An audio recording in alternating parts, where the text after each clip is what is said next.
कैसे हम दैवीय संपदा का अर्जन करें, कैसे इसकी हम वृद्धि करें। हमारा जीवन जो है परमात्मा ने एक कोरे चेक की तरह दिया हुआ है। अब हम इस पे क्या लिखते हैं, इसकी स्वतंत्रता दी हुई है। तो जीवन में हमेशा एक परिस्थिति के प्रति दो राहें जाती हैं। अब ये स्वतंत्रता हमें मिली है कि हम कौन सी चुनते हैं, जो राह हमें दैवी संपदा की ओर ले जाती है और उसमें वृद्धि करती है। तो इसके लिए हमें जानना होगा कि कौन सा दैवीय गुण है जिसकी ओर हम झुके, जिसकी ओर हमारा इंटरेस्ट बहे, जिसके आसपास हमारी चेतना केंद्रित हो।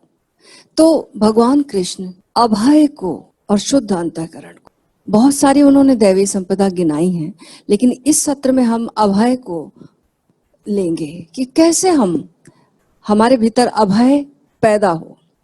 भय सबके भीतर है।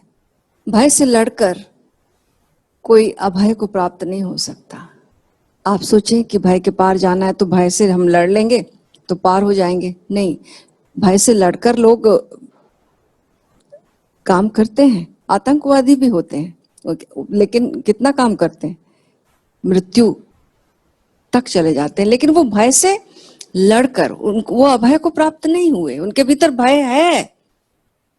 कृष्ण किसकी बात कर रहे हैं, ओशो किसको समझा रहे हैं कि हमारे भीतर अभय तब हो सकता है जब हमें ये पता हो कि हमारा शरीर जो है उसे अग्नि नहीं जला सकती, उसे अग्नि नष्ट नहीं कर सकती, वायु छतविच्छत नहीं कर सकती है, जल से उसे हानि नहीं हो सकती।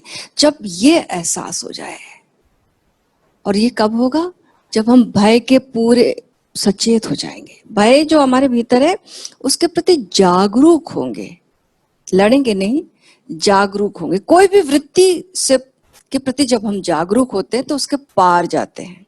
तो भय के प्रति हमें जागरूक होना है। तब क्या होगा, तो जीवन के लिए जो सहयोगी भय है, मतलब जीवन की रक्षा के लिए जरूरी है।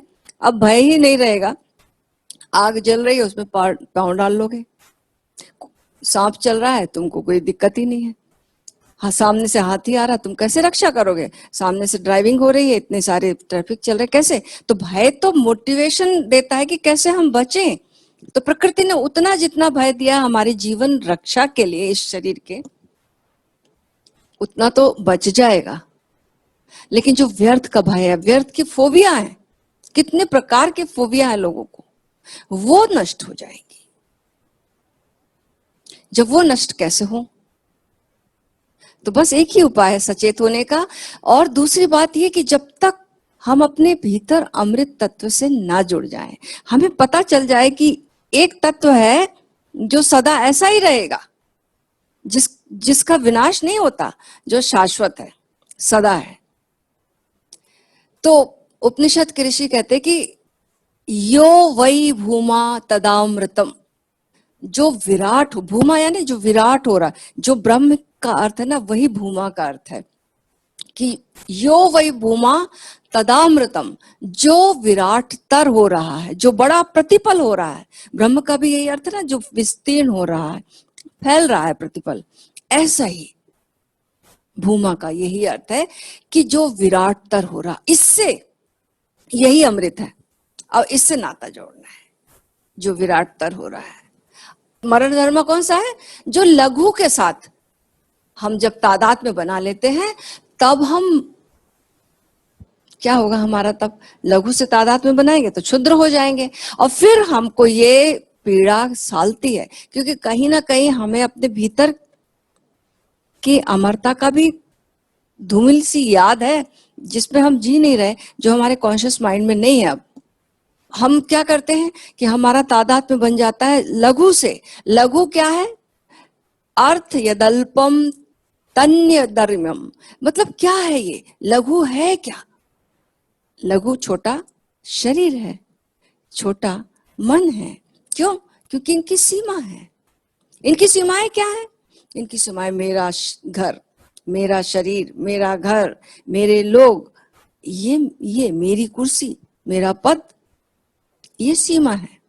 ये लघु से जब हम तादाद में बनाएंगे तो अपने भीतर क्षुद्रता पैदा होगी, फिर महत्वाकांक्षा पैदा होगी बड़ा होने की। तो ऐसे हम विशेष सर्किल में फंस गए हैं।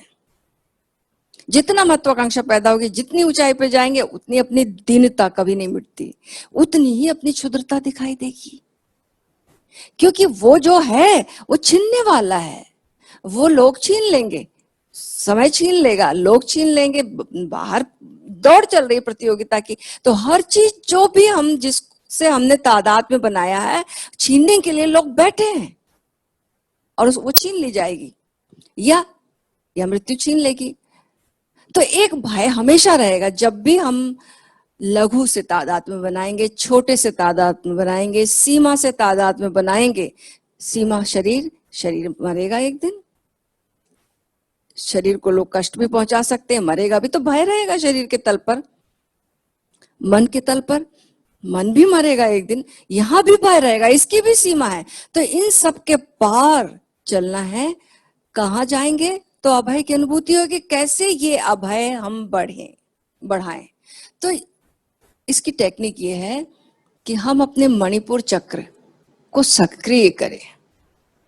अभय के लिए ये जरूरी है कि हमारी जो शारीरिक रूप से जो सांस चल रही है वो इतनी रिदमिक हो, वो इतनी लयबद्ध हो। ये लयबद्धता सांस की और गहरी सांस, ये जो है, इससे जो हमारी चेतना है वो नाभि के आसपास जाती है। और नाभि जितनी लयबद्ध और संगीतपूर्ण सांस है, हमारी चेतना नाभि के पास है, तो हम पाएंगे कि धीरे धीरे हम अभय में स्थित होते जा रहे हैं। क्योंकि नाभि के पास हमें अमृत का अनुभव हो जाएगा, ठहराव का अनुभव हो जाएगा। वह अनुभव होगा जो एक तरह से जिसे कोई छीन नहीं सकता। तो एक बात याद रखना कि भय से लड़ना नहीं है, भय के प्रति जागरूक होना है। और जागरूक होकर हमें शारीरिक और मानसिक कौन सी ऐसी विधि करें जिससे कि, क्योंकि जितना भयपूर्ण व्यक्ति होगा वो उतना ही नाभि से दूर रहता है। तो इसलिए अब नाभि के पास जाने की, नाभि सेंटर्ड होने की कोशिश करेंगे, तो जिससे कि मणिपुर चक्र हमारा सक्रिय होगा, नाभि स्ट्रांग होगी और हम अभय में हमारी जड़ें गहरी जाती रहेंगी। तो भय से नहीं लड़ना। और क्योंकि लड़ने वाला जो है वो नए प्रकार के भय पैदा कर लेता है, सोचता है इस भय से तो हमारी मुक्ति हो गई, लेकिन और भय। एक बार की बात है, एक भिक्षु है, वो उस निर्भय अवस्था को, अभय अवस्था को प्राप्त होने के लिए वो बहुत भीषण जंगल में चला गया और प्राप्त हो गया। बोला कि मुझे कोई डर नहीं लगता, कितने जंगली जानवर कुछ आ जाए, अंधेरे में सांप बिच्छू रहेंगे, मुझे किसी से कुछ डर नहीं लगता। उस भिक्षु से एक सन्यासी, युवा सन्यासी मिलने गया, क्योंकि बड़ा नाम हो गया था उसका। जाकर उससे मिला, प्रणाम किया, बुद्ध का शिष्य था वो। तो उसने क्या किया, जब वो भिक्षु उस चट्टान पे जिस पे बैठता था, उस चट्टान से उतर के कुछ काम करने गया, उसमें उसने नमो बुद्धाय लिख दिया उस चट्टान पे। अब ये भिक्षु जब आया और चढ़ने लगा और जैसे ही देखा नमो बुद्धाय, एकदम कांप गया कि अरे बुद्ध पे पैर पड़ गए।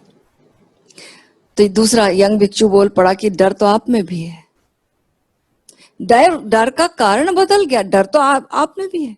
तो जब तक हमें पता चलेगा कि हमारा कुछ छीन सकता है, तब तक भय रहेगा।